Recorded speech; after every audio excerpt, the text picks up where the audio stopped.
My name is Donald, and if you've ever been in a relationship where things suddenly start falling apart, you'll want to stick around for this. You see, when most guys hear their wives say, "I need space," they panic. But if you ever find yourself in that situation, let me give you some advice. Don't beg, don't argue. Play it smart. Let's start from the beginning. Genevieve and I had been married for 15 years. We weren't perfect, no couple is, but I always believed we had a solid foundation. We'd been through struggles, arguments, highs and lows, but at the end of the day, we were a team. Or at least, that's what I thought. Then something changed. Our conversations got shorter. She started staying up later than usual, phone in hand, the screen lighting up her face in the dark. When I'd ask what she was doing, she'd shrug it off, just scrolling or texting a friend. At first I ignored it. Everyone deserves privacy, right? But the more I watched, the more I noticed. She started laughing at messages she wouldn't share, tilting her screen away from me, setting her phone face down on the table. There were nights when she'd get a text and leave the room to reply. That's when the uneasiness set in. When you've been with someone long enough, you know when they start acting differently. I told myself I was overthinking, but deep down, I knew better. One evening she sat me down with a serious look on her face. We had just finished dinner when she put her fork down, took a deep breath, and looked me in the eyes. "Donald, I need space to find myself." My brain processed the words immediately, but my body went completely still. No reaction, just a sinking feeling in my chest. But I didn't let it show. I nodded slowly, leaned back in my chair, and repeated her words. "Space, huh?" I kept my voice neutral, almost amused. No anger, no hurt, just calm curiosity. She hesitated, clearly not expecting me to take it so lightly. That's when I knew something else was going on. This wasn't about self-reflection or needing time alone. My gut told me that much. And when your gut speaks, you listen. I asked what she meant. Did she want time alone at home? Did she want to go somewhere? Was she feeling overwhelmed? But her answers were vague and empty. "I just need to figure things out." I watched her closely. The way she avoided eye contact, the way she fidgeted with her fingers. Right then, I made a decision. I wasn't going to ask 100 questions she had no intention of answering. I was going to find the truth myself. In the days that followed, I started digging. Sometimes the truth isn't buried deep. It's just waiting for someone to pay attention. First I checked her phone records. Nothing crazy. Just looking for recurring numbers. And sure enough, one stood out. Over and over.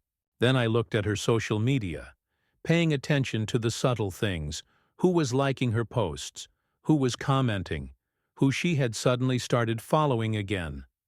That's when I saw it. A familiar name. Her high school boyfriend. The guy she used to talk about like some teenage love story that never got a real ending. And now there he was, back in her life. At first, I told myself it could be innocent. Maybe they had just reconnected. But then I saw the messages. Long conversations, heart emojis, just thinking about old times, texts, the kind of messages that don't belong in a married woman's inbox. I could have confronted her right then and demanded an explanation. But I didn't, because when someone asks for space, they've already taken it. They made their decision long before they said it out loud.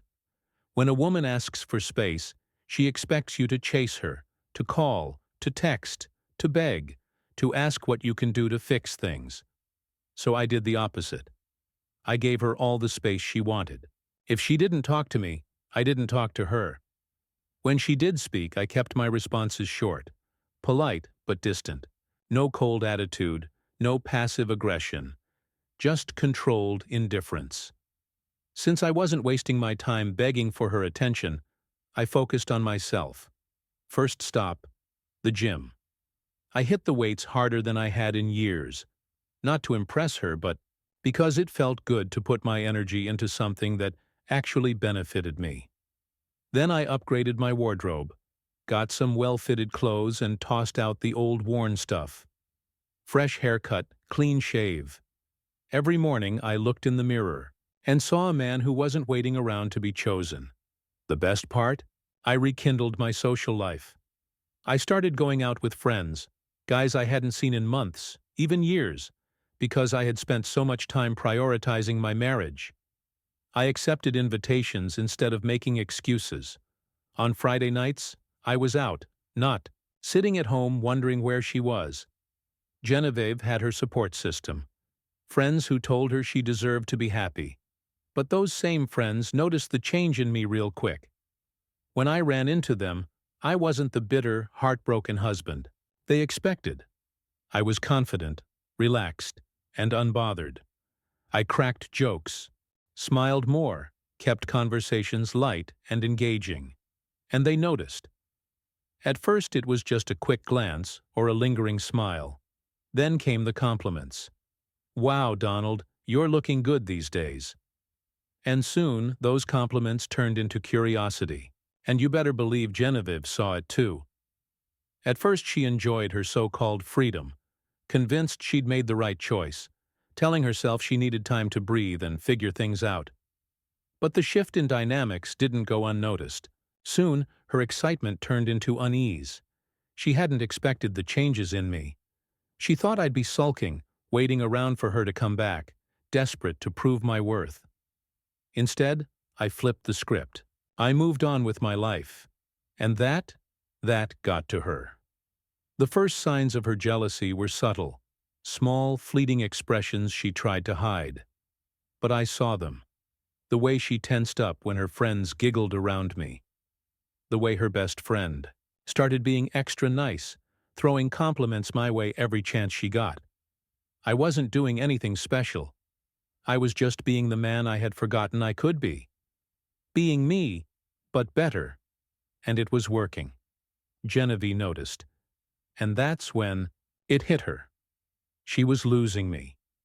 The very thing she thought she wanted, distance, was now turning against her. She couldn't help herself. One evening, while I was casually sitting in the living room, she walked in and asked, "How was your day?" Just like that. Simple. Casual. As if nothing had happened. I didn't give her what she was looking for. "It was good," I said. "That's all?"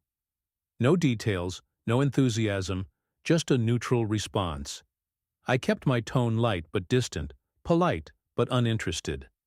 I wasn't mean, I wasn't rude, but I made sure she felt the change. She wasn't my priority anymore. I saw it in her face. She was expecting more. She thought I'd light up at the sound of her voice, eager to engage. But that's not how the game worked anymore. I was done playing on her terms. That moment? That was the beginning of her realization. A few days later, she made another attempt. This time, she put in effort. Real effort. She started talking to me more. Not just small talk, but real conversations. She asked about my plans. She commented on my appearance. She dropped hints that she was noticing the new me. Then came the date night suggestion. "We should go out sometime, just us. Dinner, maybe?" I knew what she was doing. She was trying to slip back in like nothing had happened, expecting me to jump at the opportunity. But I wasn't about to make it that easy. I played it cool. I nodded. "Maybe. Let me check my schedule." That answer killed her. She expected me to agree immediately, to be relieved that she was finally coming back. Instead, she had to sit with the same uncertainty she had thrown my way when she asked for space. Then came the dressing up. She started wearing the outfits she knew I liked, fixing her hair, wearing perfume around the house. Little things. But they were obvious. She wasn't doing it for herself. She was doing it for my attention. And still, I didn't bite. I was cool, composed, and in control. It was only a matter of time before she cracked. When she did, I remembered every detail. One night, she finally said it. The words I knew were coming but refused to drag out of her. She sat down, looked me straight in the eye, and admitted, "Her mistake. I think I made a mistake," she said, her voice softer now, uncertain. "I don't need space. I need us." I leaned back, watching her, letting her words settle. Then I gave her the answer that had been waiting on my tongue for months. "I gave you space because you asked for it. But now, I'm not sure if I want to go back to how things were." Her face fell. That's when she knew the power had shifted. I saw the regret in her eyes. She knew she had played herself.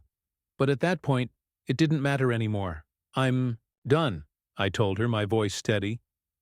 "You wanted space, and I realized I deserve someone who never needed it in the first place." And just like that, it was over. I watched as she sat there, stunned, unable to process how the man she thought would always be waiting for her had slipped right through her fingers. The high school sweetheart? A joke, a distraction. He was never serious about her. Just an old flame playing with her emotions, using her to relive his past before going back to his own life. The separation took months to finalize, but before everything was said and done, she confessed to me, "I regret it. I regret all of it." But by then, I had already moved on. I was already in a better place, with someone who actually valued what I had to offer. And she? She was left alone. So what do you guys think? Was I wrong for handling it this way? Should I have taken her back after everything? Or was I right to move on? I know some people will say, "Man, you should have fought for your marriage." But, let me ask you, fought for what? For a woman who was ready to toss me aside the second she thought she had a better option?